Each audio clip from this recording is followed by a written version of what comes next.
Hi, Geoff. Big day today. Very big day, very big day. Very big player coming to the hotel. Which We're not suite just did you select for our guest? the Blue Jay suite. Blue Jay suite, Yeah, good one. Yeah. yeah.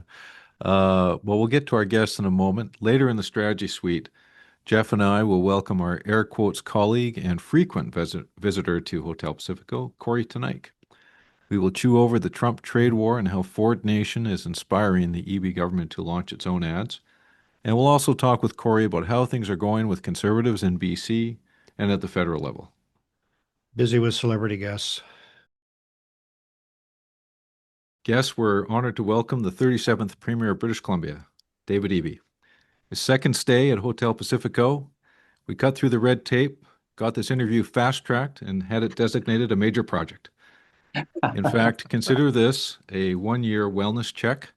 It's been just over a year since the Premier came out on top in the general election, and it's just under a year since his refreshed government was sworn in. A lot's been happening in BC, a lot's been happening to BC. Premier, welcome back. How's it going? Thanks, Mike. I'm glad to be here. It's the Jays won last night. I don't want to date our interview here particularly, Yeah, but things are feeling good. that's good. Um, I was going to ask you if you're getting to actually watch the games. Are you carving out a bit of time for that? Yeah, last night I watched it over the shoulders of a number of folks at the Agriculture Commission, no, Agriculture Committee, Right. Agriculture Council, sort of lobby event. And then Okay. after I watched over the shoulder of people at Swans at an NDP convention delegate get together. So I have been watching the games, but it's been kind of on big screens in the background and Is, trying to is this manage my speeches accordingly. is this an issue that the legislature can unite on, or is it bridge too far to support the Jays? Yeah, it seems to be a matter of unanimous support. There were a couple 2-minute statements about the Jays, and there was a standing ovation for one of them. And I watched very carefully, and everyone stood up. Even Trevor Halford, who's known to be sympathetic to the Mariners. Okay, good, good. Well, it's a ray Excellent. of light in a troubled world. And and how a year into the new mandate, your family is growing. Your kids are getting bigger. How's life balancing the premiership and being a dad? Yeah, it's lots of fun. It's nice to have a good stable base at home. I'm so grateful to my incredible wife, and the kids do get bigger, and then we start again. We've got our 15-month-old Gwen at home now, and just realizing just the enormity of 10 years of small children at our house, and more to go. So Yeah. it's a lot of fun. We're getting ready for Halloween, and so it's costume selection time, and pumpkin carving, all that good stuff. Well, Premier, you've Cost of got a candy's gone up. yeah, cost. Yeah, affordability. Um, Premier, Around the world, Jeff, around the world. That's true. you've got a convention coming up where you'll get a pulse check from a literal pulse check from NDP members who'll be voting on leadership review. Right now, I think in the last day, another poll's come out that shows your government with a 10-point lead over the opposition Conservatives. Other polls have it, 7. Other polls have it basically tied. But generally, for a government that's been in, your government's been in for almost, or you've been premier for almost 3 years, and the NDP government's been in for about 8. Being in a competitive position is not an easy task. Uh, Lots of governments start to falter around this time politically. How do you feel things are holding together for your team in light of the challenges that are facing British Columbia right now? Well, our team is doing really well. We've got an amazing team here in Victoria, and I'm so grateful for them. The election sent us into Victoria with fewer MLAs, but those that were sent are incredibly talented. So really grateful for that. It's I was at a Council of Federation event when all the premiers get together, and we were doing our media event afterwards. And Scott Moe, the premier of Saskatchewan, just had this unguarded moment where he just said, like, if we could just have 6 months without a major crisis, we could get like a bunch of these things sorted out. I'm paraphrasing, but just that feeling of just one thing after another, and it's consistent, I think, for governments around the world right now. It's kind of a relentless crisis cycle that we seem to be seeing, and given that, the fact that the team's holding together, that we're working well together, and we're staying focused for British Columbians is certainly very heartening for me. and a bit of a contrast with the other side. These things are not easy under stressful times, and so I'm glad we're sticking together. Contrast with the other side is kind of the understatement of the interview so far. But just when you look back on election night, you said you'd heard a message from British Columbians and you were going to make some changes in your approach. Are there ones that you can point to today that you feel were effective, the decisions you made or approaches that you've undertaken that you felt helped overcome some of the differences you saw there a year ago? Yeah, I think one of the important realizations, and I mean, and it's political advice that comes to generations of politicians, is unless you're focused on the realities faced by families in the economy, then you're not going to be successful. And so a lot of our work over the term has been really focused on, families are hurting, they're feeling, as you said, Geoff, the impact of higher costs and on an array of things, and the threats from Trump and this time of uncertainty. What are we doing as a province to build our economy? What are we doing? How are we going to deliver for families those good paying jobs? Are we going to pay for public services in a time of our traditional revenue streams being under so much pressure, and the demand for those services with an aging and growing population going through the roof? Like, to have that answer be an articulable, understandable, comprehensible plan for growing the economy is crucially important. And so that's a big shift. We talked obviously pre-election about healthcare, about public safety, about all these pieces, but I would say that we have pretty dramatically shifted to be entirely focused on growing that economy and being able to deliver those services and for people in the province. And I think people are really seeing that and seeing a strong contrast with others who want to talk about culture war issues. We just want to make sure that families can build a good life for themselves in the province. Do you think that's landing with New Democrats? Because I know I could say with some authority that the economic message is not the first thing that New Democrats think of when they get up in the morning. Is the mood of the activist base changing? Do you expect any discussion about this stuff when you get to the convention about the resource projects you're championing and that kind of thing? Or is there generally a lot of support for it? Well, that's an important question. I think New Democrats, and sometimes unfairly, sometimes fairly, get painted into a corner on these kinds of issues, and I would say that the circumstances of the attacks from the White House on Canada, the president's specific attacks on British Columbia in the forest sector, on Ontario's auto sector, on manufacturing, I think have really shifted the conversation, and not just for all Canadians, but also for New Democrats as well. There's an understanding that in this moment we have to stay focused on these things, but not at any cost. They still want to make sure that we're protecting our values, which we believe are the values of Canadians. That there's apprenticeship training for people. This all sound familiar to you, Geoff, from our conversations about LNG, but there's protections for Canadians, that we're lifting communities up out of poverty and giving them opportunity where they wouldn't see it otherwise. And the North Coast Transmission Line project in the Northwest, what's traditionally known as the Golden Triangle, but the Tahltan area, that project that we're working on, $50 billion in mines, resulted in Anglo American setting their headquarters here in BC, the biggest company in the history of the province locating here.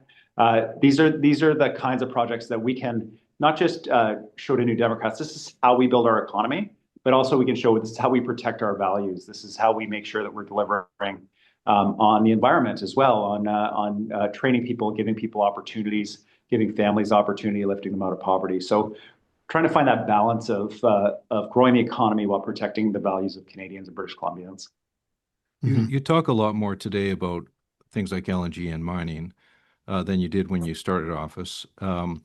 Part of that, I imagine, would be the changing circumstances of the economy and the fiscal situation. But is there anything else that you've maybe learned or come to appreciate in the last first couple of years of being premier that has led you to become more of a champion for those industries? Yeah, I think so. I had the opportunity to visit on trade missions a couple times now to Japan, Korea. I've been to Malaysia, and in these visits, one of the realizations, and maybe obvious to many people, but certainly helpful for me to hear directly, was that these countries have their own climate commitments. They have their own goals that they're trying to hit in terms of their energy use and reducing carbon pollution and so on. And for them to be able to hit those goals, LNG is part of that answer because they're burning a lot of coal currently. But also, they are conscious about where their LNG is coming from. It matters to them how it's produced, whether there's significant methane leakage, whether it's gas-fired or electric-fired, because they are keeping track of that, and they're including it in their national accounting for their own climate strategies. So they're saying to us, your LNG is some of the lowest carbon in the world. We would rather buy LNG from you than from Oman, from the Gulf Coast, from other places, because it helps us meet our own climate goals. And so to know that our LNG assists other countries in meeting their climate goals and reducing emissions overall is very important to me. I know it's important to many Canadians as they think about these thorny issues. But also, we've created a lot of space for First Nations to articulate how they want to develop their own economy, how they want to create hope for their members and for the communities that they neighbor on. And a number of nations have identified LNG projects as being a way for them to do this. And so we've worked with them, and they have their own priorities around balancing emissions with employment and prosperity. And so getting electricity to those, to Cedar LNG, to Silicium's LNG, is a key part of that. So, like, these are the things that have become more apparent to me recently. But finally, the other is when we're under attack like this from Trump, like, what are the strengths that we can rely on? What are the pieces that we can offer in this moment to the global economy as we build up other sectors as well? It's our life sciences sector, it's tech, it's AI and quantum for sure, and it's our resource sectors. And the ability to get that to global markets helps build those partnerships on other fronts for the whole country, a stronger relationship with Korea, Japan, with ASEAN countries. And I can see the door opening again with India, which is a positive thing. Deepening and improving those relationships will assist us in being more independent from the United States. Guess, here's a riddle for you. What do Pac-Man and sovereign AI have in common? They may be from different eras, but they do share an important connection: GPUs. As discussed last week, we will be decoding some of the buzzwords you've been hearing as we talk about presenting sponsor TELUS's new sovereign AI factory in Rimouski, Quebec. This week, we're talking about GPUs, or graphics processing units. A GPU is a piece of hardware that was originally created for graphics rendering to process digital images and improve computer graphics. And it all started with chips used for something much simpler: arcade video games. Yes, that's right. The hardware behind those early arcade games like Pac-Man evolved into the specialized chips that now train AI models. Although initially designed for graphics processing, GPUs were later found to be effective at solving complex calculations and handling other non-graphic data. Their ability to rapidly process vast amounts of data makes them integral to AI computing. TELUS's new sovereign AI factory in Rimouski is powered by state-of-the-art GPUs from the world's leading chip designer, NVIDIA. The first phase will deploy up to 500 of NVIDIA's latest Hopper GPUs, which will enable faster AI model training, fine-tuning, and advanced inference capabilities. To put this in perspective, a human brain can hold about 7 items in its working memory at one time. By contrast, today's GPUs, or the brains of AI, can perform trillions of operations per second. From eating dots to processing data, GPUs have come a long way. Join us again next week to tackle more AI terminology. Well, just to finish off on LNG, you have 2 potential investments in front of you, private sector investments with LNG Canada's Phase 2 and the Silicium's LNG advanced by the Nisga'a Nation, both of which would be among the top privately funded capital projects in Canadian history. So they're pretty big. Do you see, though, even more potential for LNG beyond those projects in terms of leaning into the natural resources? BC's got a lot of gas. Like, do you think we could take it further than that, or are you content to say, geez, those are 2 big ones, we've done a good job if we get those over the line? Well, I would be really happy to land both those major investments. As you say, they would be quite historic in Canada, and they would result in significant revenues that would enable us to deliver public services and also lift up a lot of communities. It'd be incredibly positive news.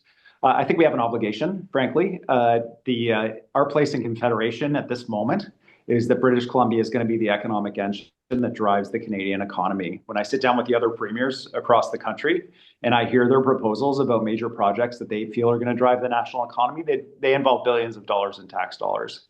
And I understand that, and I understand why they're promoting that. But someone's got to pay for that. And so the projects that we're bringing forward are billions of dollars in private sector investments in the country that are going to help pay for the other work that we have to do as a country. And so our obligation, in my opinion, is to work with the federal government to bring those to fruition. They could be low carbon LNG projects. They could be clean energy projects. They could be mining projects. They could be support around life sciences or other advantages that we offer here. And we're open to that. And we're happy to support that work because we have an obligation to the country in this moment.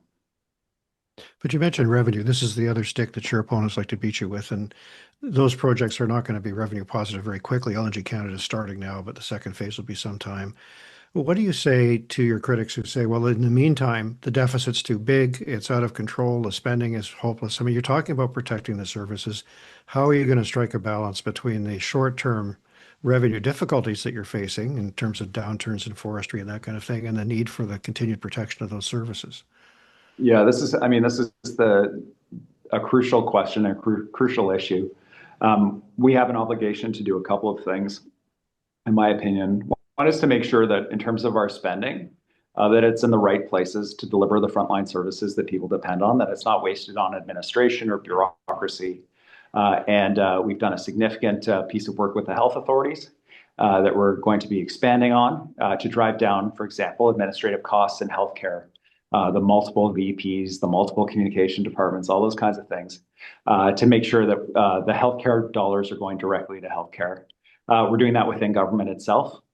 We've done a first run through of work with ministers to drive down costs and realize savings. We've exceeded our targets of $1 billion to drive down those costs. We've reduced FTEs by more than 800, the last report that I had. And full-time equivalent employees within the public sector. And we've got more work to do. The work, though, will be focused on how we leverage things like new developments in AI and in technology to be able to deliver people services the way they expect, and to ensure that we're doing it in a way that is cost effective, but doesn't, to the extent possible, doesn't compromise the quality of the services that people enjoy. So, for example, we for years have wanted to have a unified medical health record for people, but we have all these different databases in government and outside of government where all this information is stored. AI creates the possibility for us to pull that all together for people in one easy access without having to spend a huge amount of money in a unifying database and a tech program that will probably go massively over budget and then ultimately not work. So those opportunities are out there right now. We really want to take them. And so we're, for example, bringing all, I don't want to get too, this is a bit in the weeds podcast, right? So we're putting all the IT people from all the ministries together into one IT center in government to be able to deploy that work and make it effective. And everyone doesn't have their own program and their own vendors that they work with, that kind of thing. This is the work that we're doing. It takes a little longer than just saying everybody cut 20%, but it will be durable in the long term, and it will assist in delivering more and better services for people at a reduced costs. I've seen that happen. But what's the objective, and how are you defending this politically? I mean, I think what I've heard you say is that you want to see the debt to GDP ratio decline year over year. That I think you said it in a speech back east or an interview that I heard, that's sort of non-negotiable. Is there an amount you want to see it decrease, or do you just want to see it go down? Yeah, the deficit's got to go down year over year, Geoff, and I think that brings me to another key point, which is a significant portion of what people are saying in terms of government spending is going into building the province.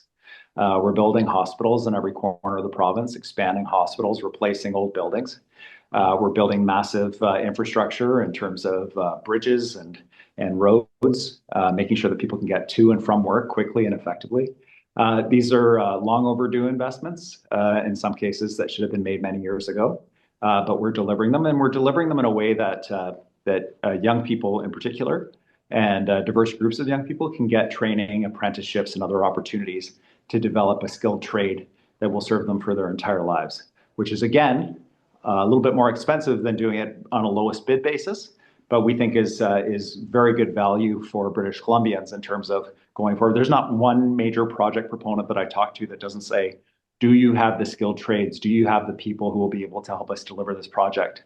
And so having that group of skilled and trained people, primarily actually who are trained by unions, are able to come and do that work. So we're going to protect their level of the current level of funding for them, or increase it. And I have a similar concern about childcare, which I believe is a big economic generator because it frees up women to join the workforce and arguably has an economic positive effect, not a straight expenditure. Are you going to be able to increase spending in those areas, or will they see a decline, or will they be flattened out? How do you propose to deal with some of those issues?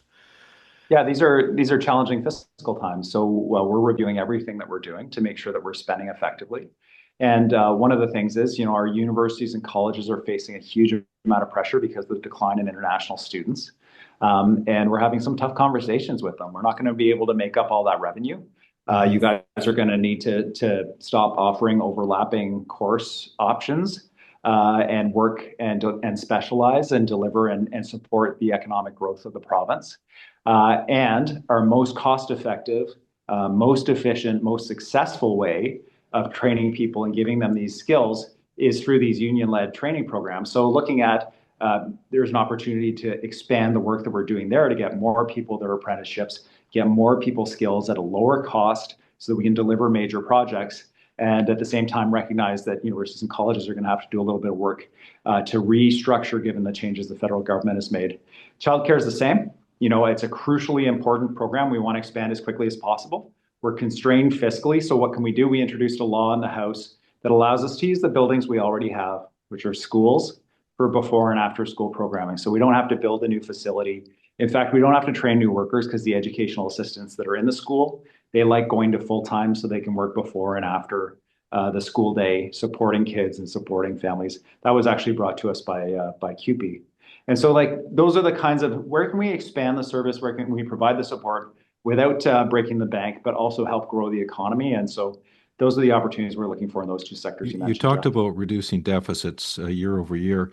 Do you, when you bring forward a budget next February, your government brings forward the budget, do you foresee a pathway to balance over time? Do you have a date on the calendar down the road that you think, okay, I think we can bring this, balance these revenues against expenditures here? Yeah, we need to bring the budget back into balance. We're not going to do it at the expense of frontline services, but we're going to make sure that we're doing two things. One is reducing those administrative costs that I talked about, finding ways to build more effectively and efficiently. So we're expanding our use of modular expansions of schools, for example, which are a lot faster and cheaper than traditional school construction, and also making sure that we're growing the economy. Bringing in that additional revenue to help us close the gap. It won't be any one thing. It'll be all of these things as we push forward. And the goal is reducing deficits over time and a return to balance. But Can we just go back you to don't have a healthcare for specific, just Oh, to finish on that, do you have a specific time in the horizon where you think you'll get to balance at this point? No, we're in an incredibly fluid time right now. And so the fiscal anchor that we're tying to is declining deficits over time as quickly as we can while protecting frontline services. Can we just go to healthcare for a minute? I mean, it's been very high profile. I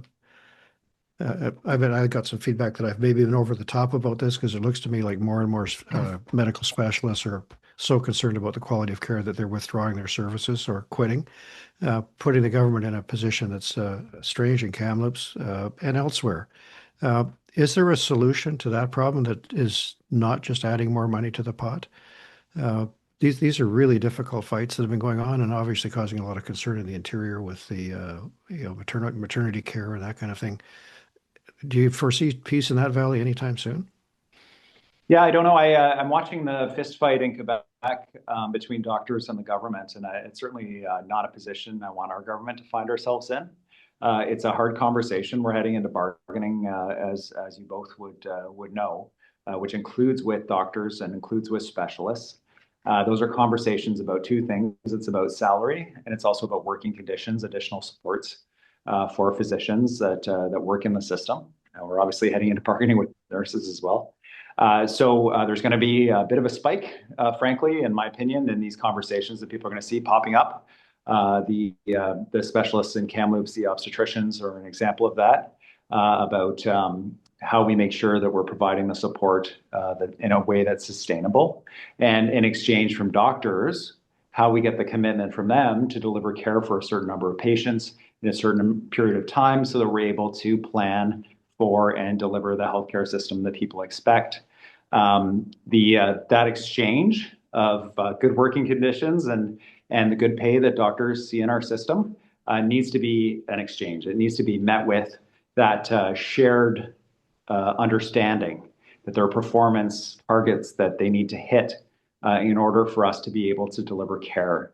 And that's a conversation that I think we can be successful in. I hope we don't come to Quebec-style fisticuffs, but it's a hard conversation, and it's one that has been put off for a long time. When it comes to shipping, the word bunkering might sound like something out of a war movie. In reality, it simply means fueling a ship. And for more than a century, that fuel has been heavy oil or diesel. But there's a better option. LNG, liquefied natural gas, is natural gas cooled until it becomes a liquid. In this form, it's compact enough to fuel large ships. Earlier this year, BC made history. The Silver Nova, a state-of-the-art cruise ship, became the first vessel bunkered with LNG in Vancouver, supplied by FortisBC's Tilbury facility in Delta. FortisBC isn't new to this. Riding on a ferry between Tsawwassen and Victoria, good chance that ferry is running on LNG provided by FortisBC. There are 10 marine vessels that are fueled with LNG, 6 for BC Ferries and 4 with Seaspan. It's part of a growing global shift to lower emission shipping. They've safely completed more than 78,000 LNG bunkering operations for customers here in BC. These examples show what's possible right here in Vancouver. But here's the challenge. Unless Canada builds the infrastructure, we risk falling behind ports in the US or Asia that are already fueling LNG-powered vessels. Without infrastructure to support these larger vessels, Canada could miss out on the economic and environmental benefits of becoming a global LNG fueling hub. The Tilbury facility has an advantage. It produces some of the lowest carbon intensity LNG in the world, thanks to hydroelectricity produced in BC. Expanding that capacity would not only support shipping here at home, but it would also put Canada on the map as a leader in the international transition to lower carbon marine fuels. Because shipping isn't just about moving people and goods, it's about moving them responsibly. And the opportunity is at our doorstep. FortisBC, energy for a better BC and a better podcast. Premier, you had a signature move as a cabinet minister in taking ICBC to no fault. And, Enhanced care, arguably, Mike. pardon me, Geoff? Enhanced care. And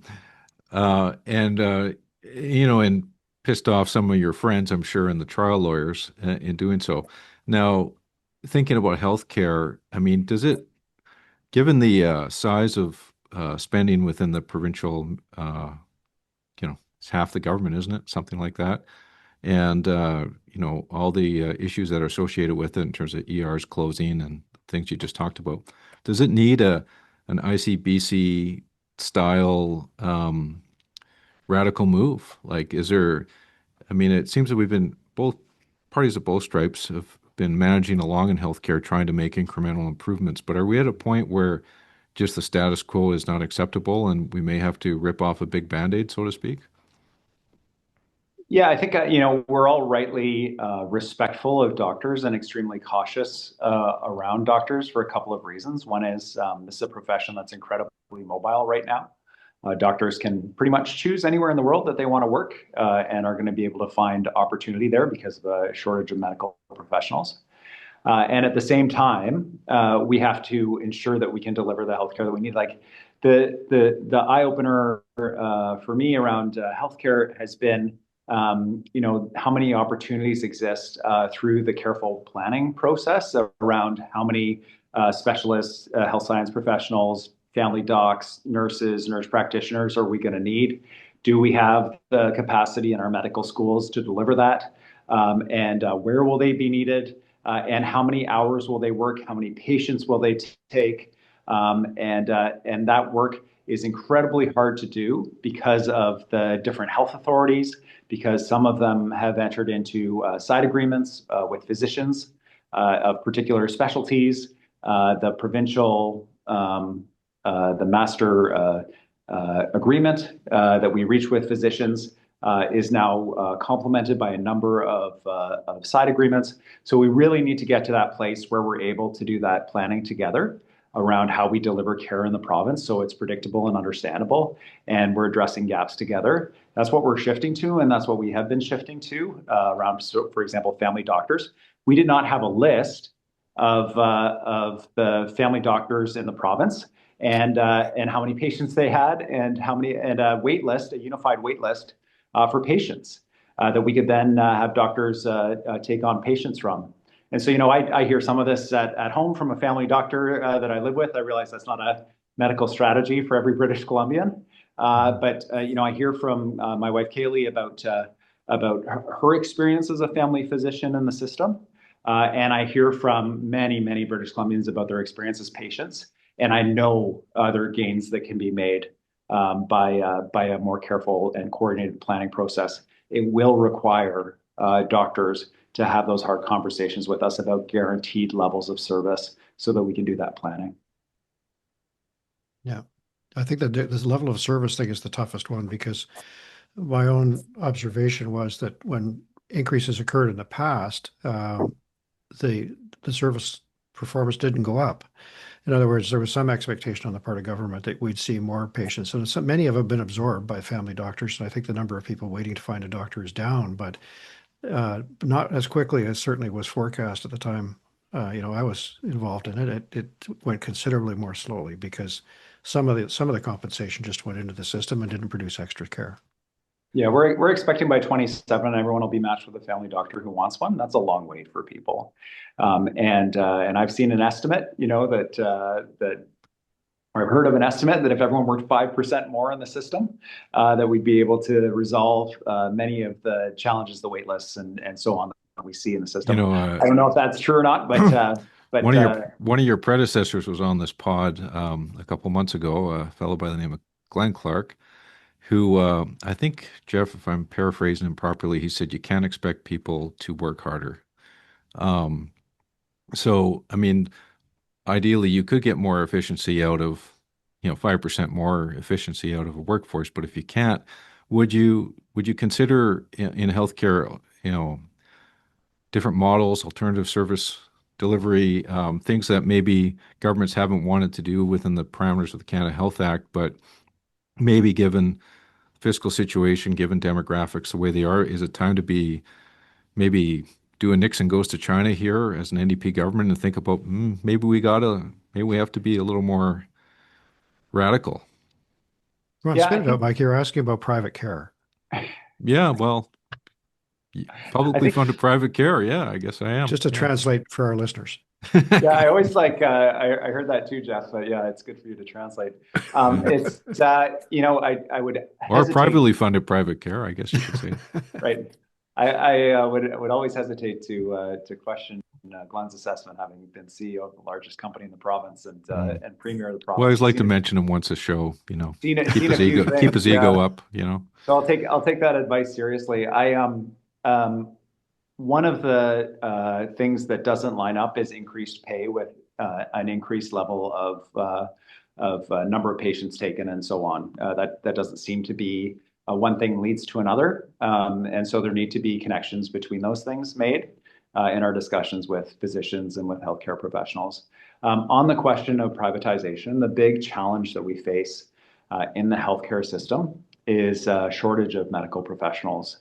And the real reluctance that I have around private care is certainly the strong commitment that I have to public care, but I struggle to understand how competing with large private companies, likely large healthcare companies that are global in scope, how competing with them for doctors and nurses and other healthcare professionals will reduce costs or assist us in what we're trying to do in the system. I can see that there might be a certain operation that is done that has high repetition that you might be able to bring costs down on, and we do have some private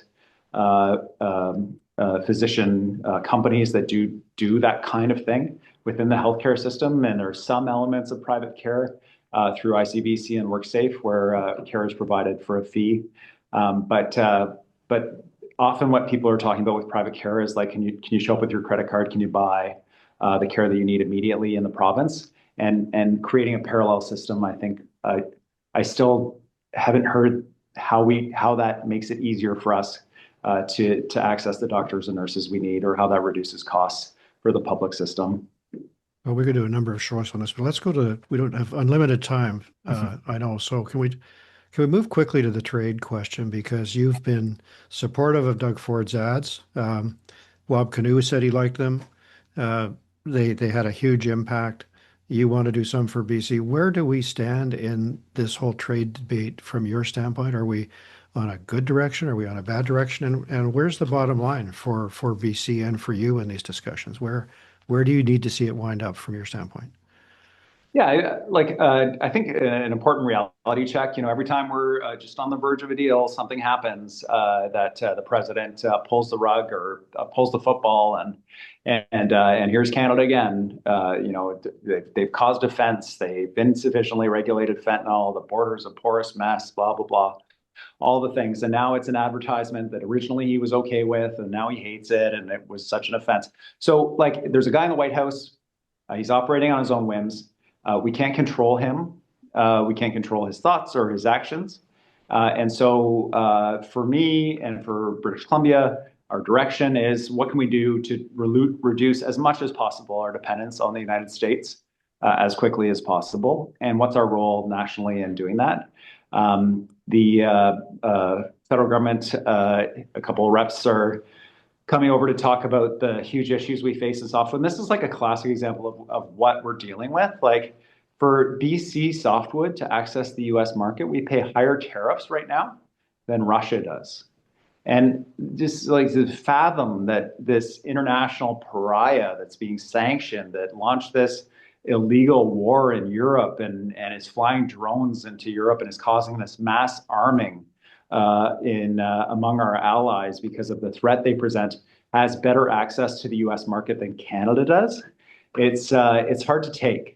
And it's hard to logically explain, and just like all of this. And so for us, just staying focused on what we can do for our part here to reduce that dependence, and recognize that maybe no deal is going to be the situation for a while for us, that the the CUSMA, the North America Free Trade Deal that includes Mexico, is, as long as it exists, is good shelter for Canada. And allows people to continue to be employed while we do this heavy lifting work. But it's anyone who says that they can predict what's going to happen, I haven't seen them be right yet, because it's one guy and it depends on the day. Is no deal preferable to a bad deal to you? And what does a bad deal look like? Absolutely. I'm extremely concerned. I've communicated this to the federal government. The Americans need aluminum. They cannot produce aluminum that they need. We have an aluminum smelter in British Columbia. There's a couple in Quebec. A bad deal looks like us sending over the aluminum and not tying that to things where there are substitute products. For example, softwood. What is happening with the softwood tariffs?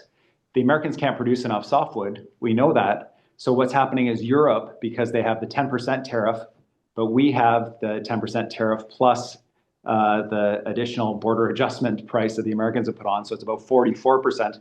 European softwood is substituting for Canadian softwood in the United States. So tie the things up that they need with the things that they're substituting for. Make sure that you're protecting those sectors that are vulnerable. So a bad deal would be, here are all the things that you need and you can't substitute. And that's our agreement, because what's going to happen is the president will be back the next day with additional demands as we move into the discussion around the CUSMA deal. Doug Ford's ad campaign, which drew a lot of fire from President Trump, was, I think, $75 million. How big is your campaign that you're going to be launching, and where are you targeting it? Let's just say the World Series was not on our dartboard. On our vision board. You're targeting the lacrosse championships, or something? Well, like that? we're looking at really targeted digital advertising related to just this kind of common sense stuff about the preferred Russian access for the softwood market in the United States. But are you targeting I- like, is it like, are you targeting like battleground targeting states decision or? makers and then targeting decision makers in the United States. So Right. it is much less global, multi-billion view World Series ad campaign, and much more trying to talk to people that we need to talk to about the harm that's being done on both sides of the border by this policy. So you're not, Well, obviously not concerned about retribution or anything like that. Well, I mean, like you can't predict these things, and the worst thing we could do is all just lie down and just pretend like nothing's happening when in fact there are some pretty grievous things going on. I think that realistically, that gravity will apply ultimately to the United States. We're seeing inflation go up. The one of the reasons why softwood's also hurting is the housing market has collapsed in the United States. The price of yellow cedar is at a record low, and that's because the housing market in Texas and in other places, people aren't building homes. They build them out of wood and typically out of Canadian softwood. And so we have a direct line of sight to that very real indicator in the American economy. I understand a lot of people are building AI data centers, but for everyday Americans, if homes aren't being built, if prices are going up, ultimately there will be a realization that maybe we do need Canada. Maybe we do need some of these partnerships. Maybe we should be a little more selective in how we're applying our trade policy. In my family, dairy sneaks its way into every meal. Cream in the morning coffee, cheese on a sandwich at lunch, a yogurt here and there, and maybe even a scoop or two of ice cream after dinner. In fact, my daughter once even wrote me a full report on the health benefits of chocolate milk. And it's the same across the province, even if you haven't really noticed it. Dairy is woven into daily life here in BC. Supply management is what makes that possible. It ensures those ingredients are fresh, local, and available in every community, big or small, from Vancouver to Prince George, from Nanaimo to Smithers. And it does more than keep shelves stocked. It keeps prices stable, even when global markets are swinging wildly. Families here don't see the same boom and bust dairy prices that other countries struggle with. That's because supply management is built to protect both the farmer and the consumer. We often hear political leaders talk about affordability and food security. Well, this is one system that's already working. It's proof that smart policy can protect consumers and keep healthy food and chocolate milk on the dinner table. Supply management delivers for BC families. A message from BC Dairy. do you know from week to week what, I don't expect the public to know or even podcasters to know what's going on day to day behind the scenes, but do you have an insight into the federal bargaining progress that gives you confidence you're in a position to intervene on BC's behalf in these conversations? I mean, it seems extremely unclear what Prime Minister Carney is looking for, what he's focusing on. Do the premiers meet from time to time with him and hear what the status is and understand what his moves are going to be? Yeah, I mean, if even podcasters are unable to penetrate and understand them, That's what how chance bad it do I is. have? That's how bad it is. Yeah, there's like no chance for me here. We get read in on occasion from the federal government about what's going on. And certainly based on that, I shared a lot of the hope and optimism that we were approaching something with the United States. That it seemed that there had been a fairly significant shift away from kind of a high level discussion into sort of a more practical, pragmatic, how would this actually work kind of discussion. So maybe that means something, but the conversations are happening a couple levels below the president's office, and it goes up and down. So what it means when it hits the desk of the man in the White House is everything in terms of the actual policy on the ground, and that makes it very hard for anyone to predict, even if you get briefed on these things, which I occasionally do. We'll have Don LeBlanc and a couple of senior leaders from the federal government out early next week to talk about forestry and the urgency of addressing softwood lumber in British Columbia, the impact on families here. And during that, I expect to get another update. But my understanding is right now there are no conversations happening. The president has been good to his word. Mm-hmm. Premier, in the few minutes we have left, maybe I'll just ask you, what is your message to the homeowners and property owners in Richmond who are impacted by the Cowichan land decision in terms of, I mean, there's been a lot of conversation in the media the last week or two, public meeting last night in Richmond, but directly to those affected, what can they expect from the province during this period of legal uncertainty in terms of any support they get from the province? Yeah, thanks, Mike. I'm trying to imagine just being home after a day of work and getting a letter from the mayor that says that, your home was the subject of a lawsuit that you didn't have notice of, and your title may be invalid. How alarming and bizarre that would be, and how disconcerting last night's meeting must have been for so many of those homeowners, and certainly for business owners in Richmond. What I can assure those homeowners and the business owners and others is that the province stands firmly in support of private property rights, that we need private property rights to ensure that our economy works, that families are clear and understanding that they own their homes, and that can't be in question without knocking into question the entire basis of the operation of the province of British Columbia. And in fact, there's a similar case in New Brunswick, and so it has knock-on implications for the entire country. So we were first out of the gate on the appeal to make sure that we're addressing this issue at the Court of Appeal. We're seeking a stay of the decision, which means a pause on the decision until the Court of Appeal has the opportunity to weigh in on this. We are doing direct outreach. We'll be launching that soon to the homeowners in Richmond to gather information from them and to be able to use that information in any arguments we make, as well as to design any necessary interventions to ensure that they're supported.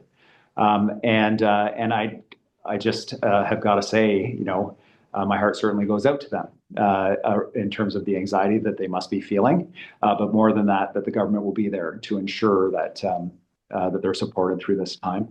And also, I'll note, this is in the context of the Cowichan First Nation that was treated really poorly by our forebears here in British Columbia, displaced from the land that they were on. And so we have to do the reconciliation work with Cowichan, but not at the expense of private property owners, because we need that cornerstone to pay for and be able to deliver and to do the reconciliation work in partnership. So we can do both. We can protect private property and we can do reconciliation work. We did it on Haida Gwaii. We can do it again, but this court decision is not helpful in that regard. So the Cowichan, though, really have not said anything different from what you've just said, except that they were poorly treated and they now need that to be understood. They haven't said we're seeking to upset the private property apple cart or the fee simple system that we have. Did you think about this was proposed by John Rustad, some kind of a reference which would be faster and maybe quicker in terms of that specific issue? Because it doesn't seem like any of the parties wanted to upset the fee simple apple cart here, as I put it, but other things intervened in the court decision. No reference instead of an appeal? Yeah, sorry, Geoff. Yeah, this is one of the frustrating things, I guess, about the decision is we asked the court as a province, we said, should these property owners, we said, we'd like to have these property owners served. We think they should be served. We think they should participate in this hearing. And the court said, no, we won't make any decision that will impact the private property rights of the private property owners in the claim area. And so they don't need to be served. And in hindsight, maybe wrong to rely on the court's advice on that.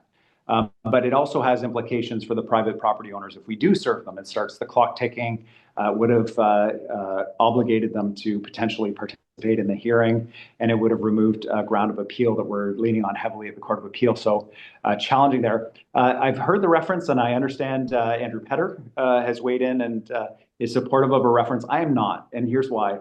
It doesn't resolve the issues for those 150 homeowners and for the businesses in the claim area. The reference does not resolve this trial decision. Only the Court of Appeal can do that. And the second piece is the Supreme Court of Canada is full of, and I say this with respect, legal academics who have spent their careers studying the law and thinking deeply about legal policy. You don't want the Supreme Court of Canada, in my opinion, weighing in on something without the factual basis in front of them. What does this mean for the Musqueam? What does this mean for Tsawwassen? Who are also appealing this decision? What does it mean for the Cowichan First Nation? What does it mean for the 150 homeowners and the businesses? and to apply that academic understanding to the real lived reality of all of these individuals and groups. Because when you have academics make decisions in the absence of a factual basis, you really do risk a decision that is hard to live with. And because it's not grounded in that daily lived reality of all of the parties. So those are the reasons why I don't think a reference is the right approach. We can't refer to the Supreme Court of Canada anyway. In British Columbia, we can only refer to the Court of Appeal, and that's actually where we're going. Okay, Premier, well, I know you're a busy guy, and I think we're at the clock here. I just want to thank you for dropping by Hotel Pacifico, and I hope you'll commit to another one-year wellness check next year, whether or not there's been an election in the meantime or not. Sounds good. Yeah, I'll get the inside scoop on what's going on with the feds from my favorite podcasters here. If only we Good knew. to see you guys. Thanks for your time. Thanks a lot. Okay, see you later. Bye-bye. The Port of Vancouver is used to shifting conditions, and this moment is a shift like no other. Trade rules are being rewritten. We need to adapt to move more of what Canadians make, grow, harvest, and mine to more customers around the world. And the biggest opportunity for Canadian businesses? Selling more to Indo-Pacific markets, a region that will make up half the globe's GDP by 2040. That's billions of customers in Japan, South Korea, China, who want what Canadians make to feed families, build cities, and power economies. The good news? The Port of Vancouver is uniquely poised to step up. Why? Diversification has long been its strength. Its partnerships with First Nations and its growth plans are designed to meet this moment. And with one-of-a-kind projects like Roberts Bank Terminal 2 set to build new industrial land, unlock $100 billion of container trade capacity annually, and create tens of thousands of construction, longshore, logistics, and other jobs, it's ready. Because it's not just about moving goods, it's about moving Canada forward to deliver the true north far and wide. To learn how the Port Authority and its partners are working to deliver for Canada, visit portvancouver.com/delivering for Canada.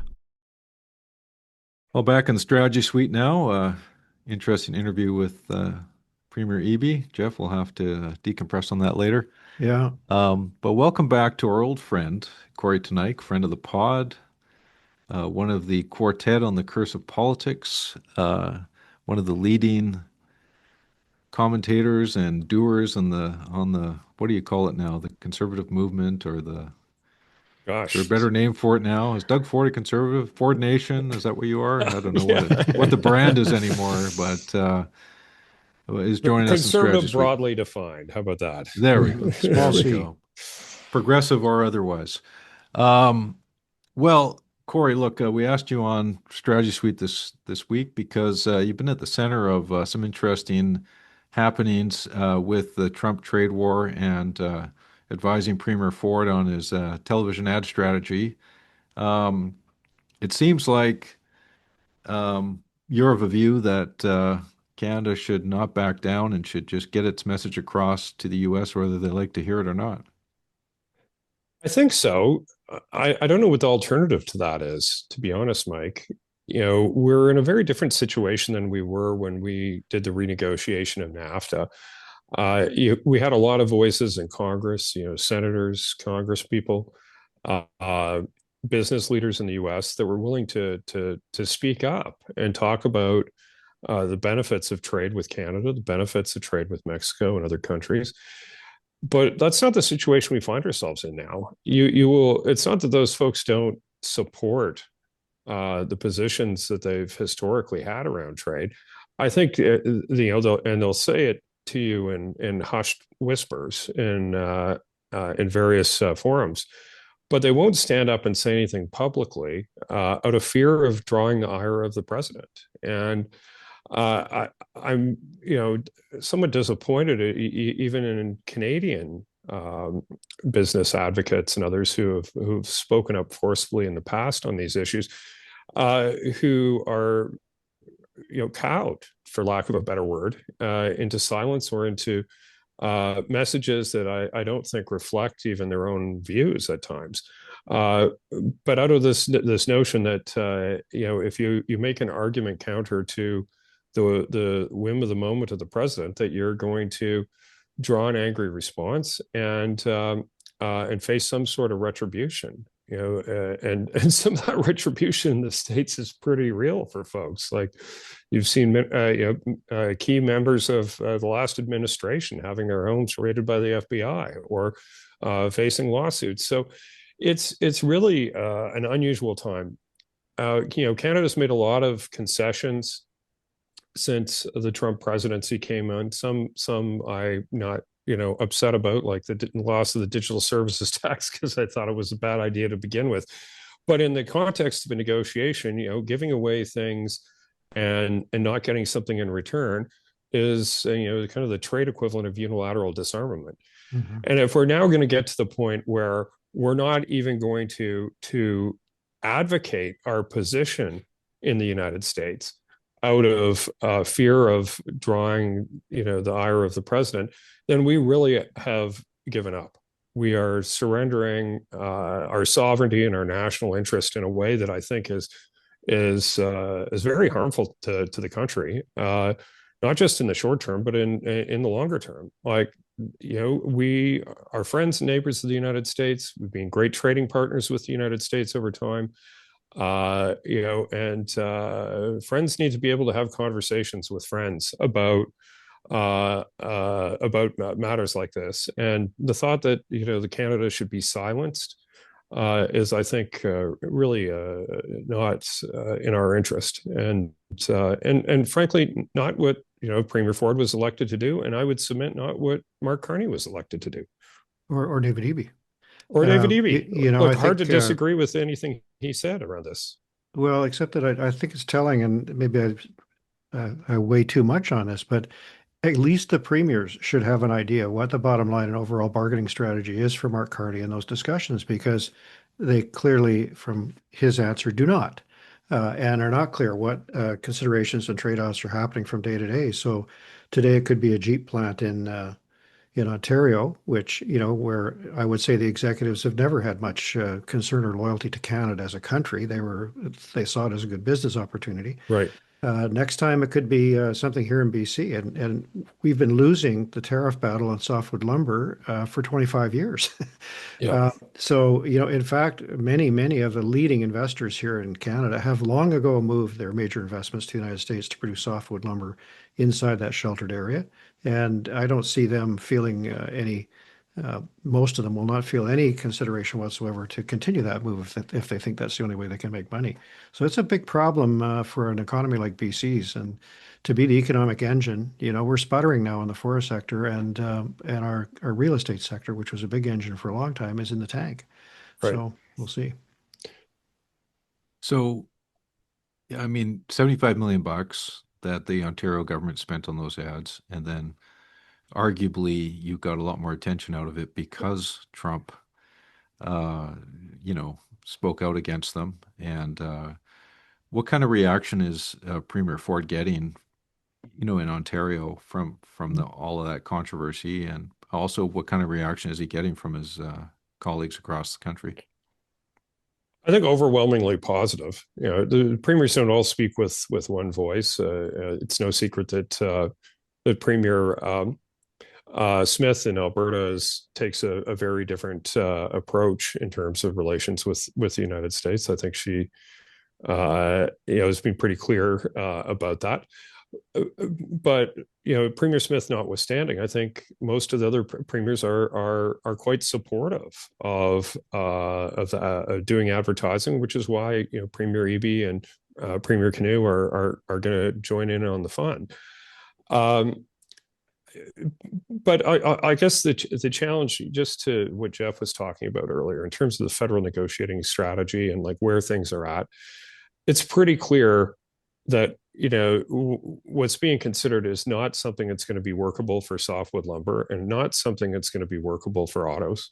Mm-hmm. And that the president has no interest in even having a conversation on those issues, let alone change in position.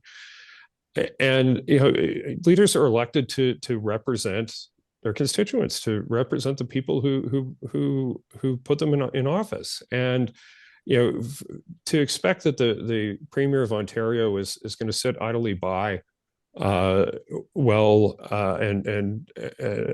bear witness to the death of the auto sector without speaking up, without fighting with every tool available, I think is an impossible request. And so I wouldn't go so far as to say that that's what the Carney government is asking of the province. I don't think that would be accurate. But if they're not going to make the case forcefully and publicly, then it's incumbent upon the province to do so. And I think you'll continue to see that happen. Mm-hmm. Is it a good cop, bad cop thing at the end of the day? Like, does it help Carney to have his premiers acting up, and then he can say, Well, maybe, but Trump is such an unpredictable figure. Yeah. It's hard to say, but certainly there's a potential for that dynamic. But in the same way that there is in the United States, like, look, it's Gavin Newsom is a much different cat than President Trump, and you have these differences between state level governments and the federal government in the United States as well. So I don't think it's a dynamic that's unfamiliar to folks in Washington. They live it every day in their own country. So true enough. But look, I think it's going to continue, and who knows where we land. But I'm kind of with Premier Eby on the notion that no deal is probably better than a bad deal. And no deal is maybe the only thing that's on the table at the end of the day, guys. Like the notion that Trump is going to strike an agreement and then stop playing with his favorite toy, which is tariffs, I think is flies in the face of the lived reality of every government around the world that's trying to deal with the United States on trade issues. Look, the European Union signed a deal with Trump that was very unpopular with some of the member countries, France and Germany in particular. And then, 4 days later, the president rolls out a 250% tariff on pharmaceuticals, which is like the highest value export coming out of Europe. Clearly the Europeans didn't think when they signed that deal that that was coming. But I think that's the reality of what you're dealing with Trump. He's a New York real estate developer who has an approach and style on these things that is using maximum leverage whenever you find it, and that no deal is ever a deal. Like to move to the other bad guy, Xi Jinping. Doesn't the federal government need to say to all of the provinces, look, we're going to take this canola card off the table. We're going to buy the entire crop and sell it over markets over a period of time. But hey, farmers, relax. We're not going to let you be bullied, and we're going to continue the trade negotiation. You have conservative Scott Moe and Wab Kinew, a New Democrat, saying you've got to deal with canola. And as far as I can tell, maybe they've dealt with it today, but it's crickets on that front, and a big change for the Liberal government to make with regard to China policy, but desperately needed by farmers. I think that's part of the problem we're seeing here too. I agree that's a huge issue. Look, my family grow a lot of canola on Teneycke farms, and look, it's a real issue. And I think what it points to, though, Geoff, in the longer term, is we're going to have to really think about what our trading relationship is with India and with China and other countries. And things that were true in the past might not be true in the future in terms of what those relationships look like. Look, if the United States is going to take the position that we can't produce cars and sell them into the United States, then and chokes the life out of our auto sector, then what purpose does a tariff on Chinese EVs really serve, other than to increase costs for Canadian consumers? I think that there would be an argument to trying to have Chinese car manufacturers come into Canada and produce here. But it's not the most efficient way of doing things. It's like, but what's the alternative? If we can't control the United States, I think EB is bang on in terms of that. We have to look at diversifying our trade, and some of the things that we've done in the past that made a lot of sense. And when we're talking autos, like we're going back to the '60s and the first auto pact, where the deal was we're going to drop our tariffs on American cars in exchange for having some cars produced in Canada that can go into the US market as well. And that deal, I think, has worked very well and very successfully for both countries up until now. And I think it still works well for both countries, at an economic level. It just doesn't work at a political and trade level with this particular president. But by the time he leaves office, that industry, might not be there anymore as a result. And, once that happens it changes the way people view what those relationships should be like going forward. Kory, while we have you here, we want to talk about conservative politics in Canada and in BC. Here, we've had a bit of turmoil in the last month or so where John Rustad's lost, I can't remember what we're up to now. We're up to 5 MLAs that have left caucus. He's got his back to the wall. Public opinion polls are out saying that maybe he should take a long walk off a short pier. Yet he's still the leader, and he just passed the leadership review. But is there something about conservative parties these days, thinking also to Jason Kenney's experience, that makes it just hard to manage the internal cohesiveness of a conservative party? Is that unique to conservatives, do you think? I'm not sure it's unique to conservatives, but look, first of all, I love BC politics because boy, do you guys keep it interesting. and this current situation is certainly in keeping with that history. Look, you got to maintain the support of your caucus, and I think there's some hindsight being 2020 in terms of some people who probably should have been left by the wayside going into the last election. It might have resulted in a different outcome at the polls at the end of the day. But if people aren't on the team, you gotta get rid of them. In my view, you've got to have consent.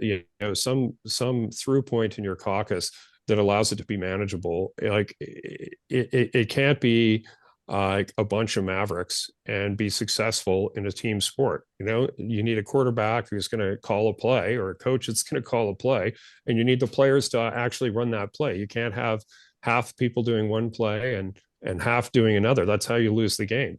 So, I don't know, leadership votes, all of that. If we look back historically, Mike, that's not how most leaders end up, being removed. It's far more often as a result of a caucus revolt, or big shifts in public opinion where caucus is not seeing a path forward under your leadership. And when you get to that point, it's very, very difficult to stay, and that's a challenge. So I'll defer to you guys because you follow it much more closely than me. But the things that I would say are generally true about these situations are probably at least somewhat true in the one that Rustad's facing. You've got to get caucus behind you, and be committed to that. If you want to have a path forward, and if you don't, then it's death by 1,000 cuts. Now, Well, sorry, Geoff, but I was just going to say, Poilievre federally, certainly before the last election, when he was riding high, really seemed to govern the party with an iron fist and did not brook any dissent. Is that fair to say? That it was pretty disciplined organization that way in terms of people speaking out? Probably to a fault in some respects. But people will tolerate it if it looks like you're going to win. And when people are much more impatient is when it looks like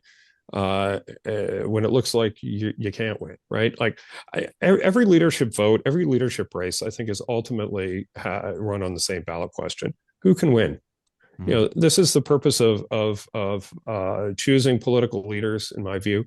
Yes, it's ideas, it's platforms, it's all of that, but it still boils down to, does that platform, do those ideas, do the team that you put together, do they have enough support to actually get elected and form government? And if you fail to meet that threshold, then a lot of tough questions are asked, and you've got to come up with a compelling case as to why you get a second chance if you want to get a second chance. And I think second chances are much more rare now in political leadership. So, I think in the case of the federal Conservatives, I don't anticipate any hiccups in terms of Poilievre's leadership vote, because despite losing the election, he had a strong finish and added seats to the caucus. Had he not done that, I don't think there would be any debate. You'd be gone. And I think tolerance for failure is never been lower in terms of political parties and caucuses. Well, I think the interesting thing about the situation now is that a year ago, David Eby was elected with the 27 votes in one riding, got him across the line. And since then, the right track, wrong track has continued to be very unfavorable to the government. His personal approval has been quite resilient. And all of the changes occurred on the Conservative side of the equation, where people have been thrown out, dropped away, become independent, even to the point of the executive members or so-called management committee, which is some of the young Turks who helped Rustad get to where he is today, demanding that he leave. He's then sending around, according to Jas Johal, his own petition demanding that they leave.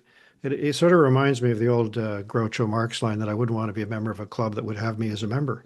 And, there's no prospect for, no difficulty for the Eby government in the short haul, given the situation on the other side of the floor, I think. Well, it's very difficult to prosecute an election campaign if you're in the middle of a civil war. I'll point that out. It's tough to do. So, I assume that, an election could be quite imminent here in the case of BC. We've seen, very late stage leadership races. In fact, Ford came in under one. Patrick Brown, who was leading in the polls, unexpectedly was forced out by caucus. And then we had a few weeks to actually put together a campaign after a very, very rapid leadership race. Ford won by a similarly thin margin, and with the support of only one member of caucus at the time. And if we hadn't won the 2018 election, he would have been out on his ass, and before you could say Doug Ford. But in winning, that changes all of that, right? Yeah. And so people will forgive you quite a bit if you win. Winning is the cure-all for political leadership problems, in my experience. Well, Kory, thanks for jumping in for those two quick topics. We're going to head to the mini bar. Would you like to join us? Absolutely. Okay. Geoff, do you want to kick it off? Yeah, mine's a bit obscure. I was going to name someone. I'm really going to more or less take a shot today rather than raise a glass, because I'm obsessed, some people would say, with the crime situation in the province. I don't know if it's this bad elsewhere, but in a 48-hour period earlier this week, there were two shootings, one in Surrey, one in Delta, two in Abbotsford, one taking the life of a senior Sikh businessman who everyone says was a paragon of virtue and business ethics, get a lot of internationals, but shot dead within range of 3 different schools at 9:30 in the morning.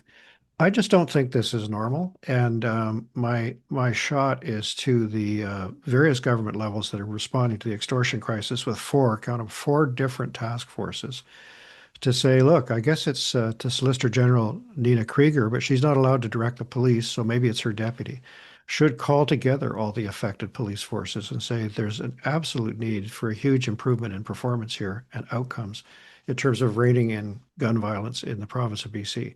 The new gang unit, which was announced last year, is getting on its feet now. It has a 350 plus unsolved murders to work through. And we had another one this week. So I just think really, yes, there's a lot of street disorder. There's some other issues, but this is unacceptable. And I don't hear about this in Calgary or Windsor or maybe Toronto. I don't know. Maybe I'm just not reading the papers there. Anyway, that's mine. Geoff, I'm looking forward to the Hotel Pacifico Law and Order series.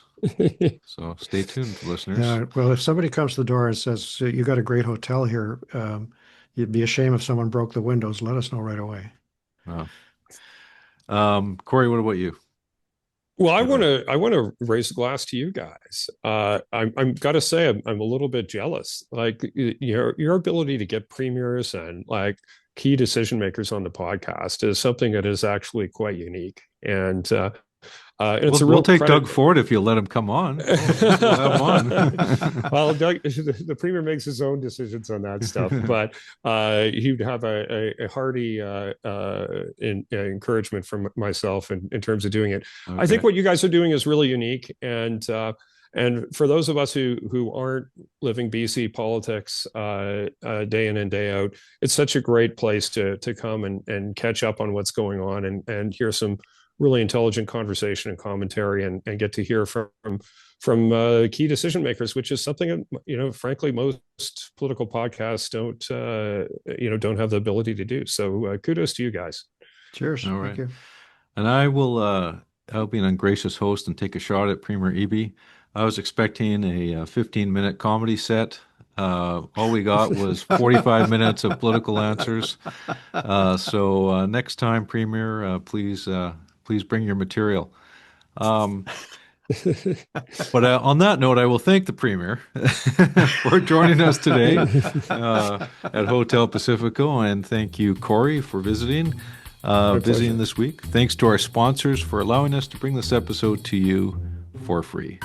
See you next week. BC, you can never leave.